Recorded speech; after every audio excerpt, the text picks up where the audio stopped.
So, by popular request, let's continue our Neville Goddard conversations with regards to relationships, and more specifically, creating the kind of relationships you want. And just as we discussed in Thursday's video, we bring awareness to how relationships show up in our lives, and if applicable, we reimagine them to be a certain way and they reflect accordingly.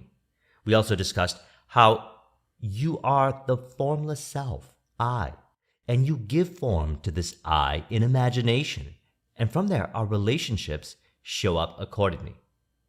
This is the part we want to remind ourselves of regularly, to recall that the cause is within. It is the imaginal act. Do not conform, be renewed in mind, Romans 12:2. From there we reimagine our relationships and they show up that way. Look back at your life.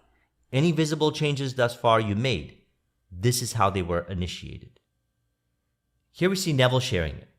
And as a matter of fact, the lecture from 1953, where he says this, is titled, Changing the Feeling of I.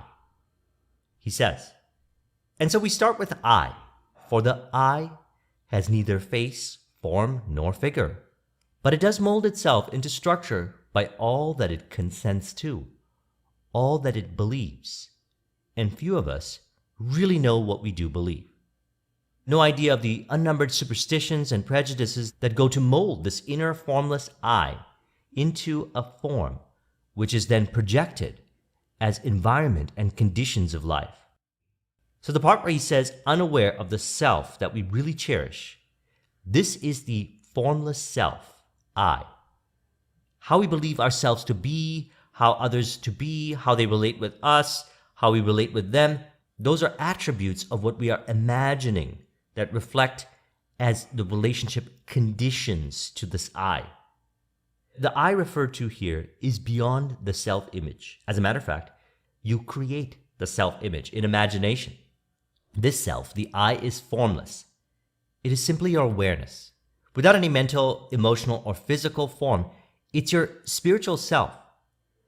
You'll find many ways of saying the same thing permeating throughout the scriptures of the world. Now, the outer world is made up of beliefs. It is therefore beliefs externalized into form by what this I believes. As he says here, all that it believes. This formless I simply takes the contents of your mind, which is made up of many assumptions, which you could change any of them as they're not fixed, and forms relationships. It's done for you. It happens automatically. So changing the assumptions of this I in imagination changes how the relationships are experienced. Now this I takes the contents of our mind, whether we are aware of them or not. And we discussed how to become aware in Thursday's video, mere observation. It projects the contents outward as the conditions and environments, as he says here, mold this inner formless I into a form. And so you give form to this I in imagination, and thus you have all the power. And how does it happen? Well, some way, somehow, known and unknown ways, the unseen power does it.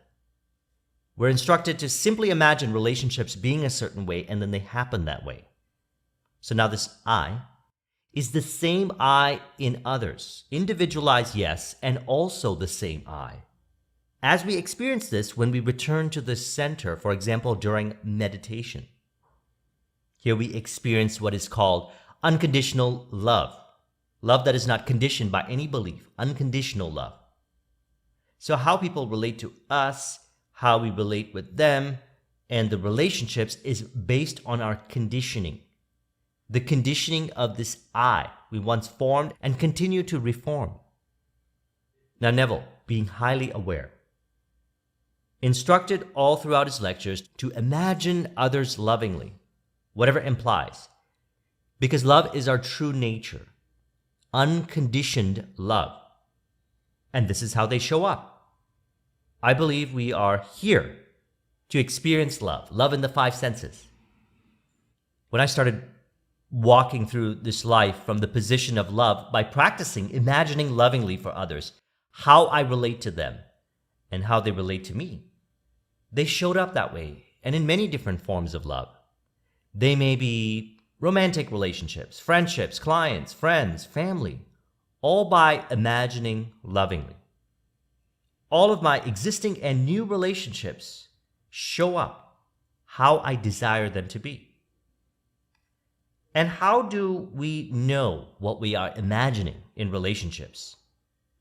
Well, look at the results. How we think, how we emotionally relate, how we behave. Is it from the premise of how we would like it to be? If not, imagine how you would like it to be, and then it happens. And so what can cause a person to waver? This world? Actually, not this world. We let it be. It's rearranging to reflect how you'd like it to be. That's what I've noticed. And if I reacted undesirably to the rearrangement, it helps to not shame or condemn myself, and condition it that way. I simply imagine that I already am the ideal I desire to be, and from this premise, I observe the changes occur without being overly identified with past beliefs no longer in harmony with how I'd like it to be.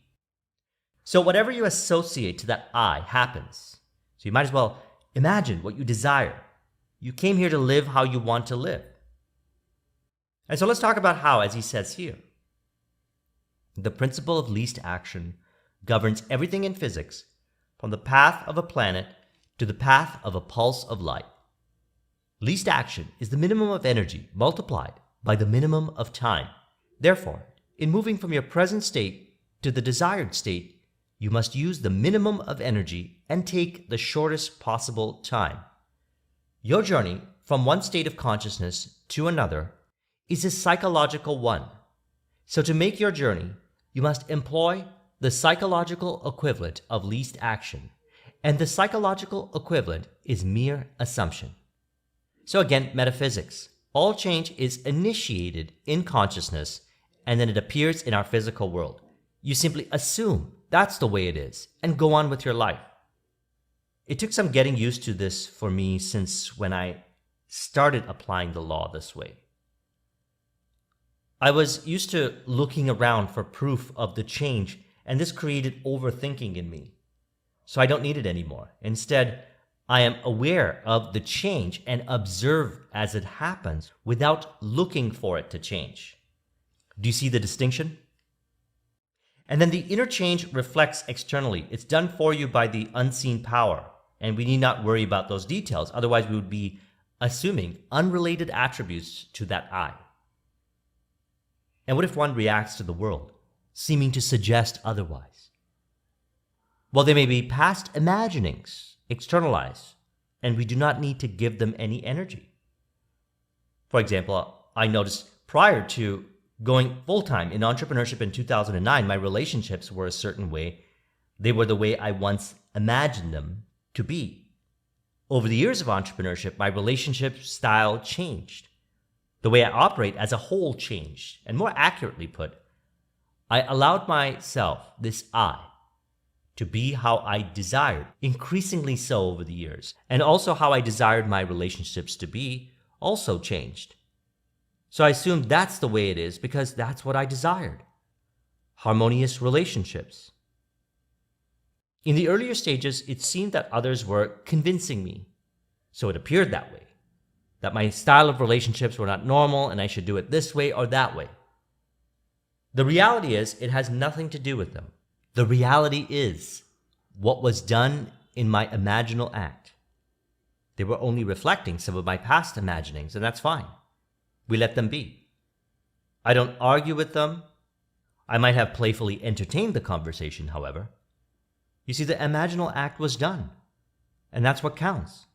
So we let them be and imagine how we want it to be. And then those conversations eventually stopped. Nobody says those things to me anymore. And the relationships showed up exactly like how I imagined them to be, mutually desirable, because it's not them. No one to change but that I. No one to change but self. This is the thing. To convince this world is a hit and miss for me. Unnecessary force and trying too hard. Instead, I imagine them a certain way and they show up that way. So you plant the seed with your imaginal act, water the plant, care for it, which is thinking, emotionally relating, and behaving from your vision. If we try to convince others, it might be a wise question to ask ourselves, what plant are we watering? And so if anyone says anything to seem to contradict your vision, it's totally fine. Revise it real time. I revise it real time in my mind, no argument. He refers to revision in state akin to sleep, which we've recently discussed. I'll link in the description to it. I also find it's easy to do this in the moment, real time. So for example, when I reimagine my relationships, if others seem to suggest nobody would love me if I'm a certain way, it means in my mind, others love me for being the way I want. If they say, I could never do better, I know in my imagination it's already done and better relationships happen. Or if they say, you'll always be alone, in my imagination there are many people like me and I meet them. And it all played out that way as harmonious relationships. And then I notice, they who seem to convince me otherwise would change as well. They don't say those things anymore. As a matter of fact, they start mirroring my ideal thoughts, and we go on to have mutually harmonious conversations. As he says in his revision lecture, when I meet people tomorrow that today disappointed me, they will not tomorrow. For in me I have changed the very nature of that being, and having changed him, he bears witness tomorrow of the change that took place within me. It is my duty to take this garden and really make it a garden by daily using the pruning shears of revision. Many years of sales also taught me this. We learned this. We show up ready to cross the T's and dot the I's because the deal is done. We don't show up trying to convince them to do the deal. The deal is done. If they don't sign now, fine. They may end up doing the deal at some point. And what if they doubt you? You mean doubt externalized, revealed by others?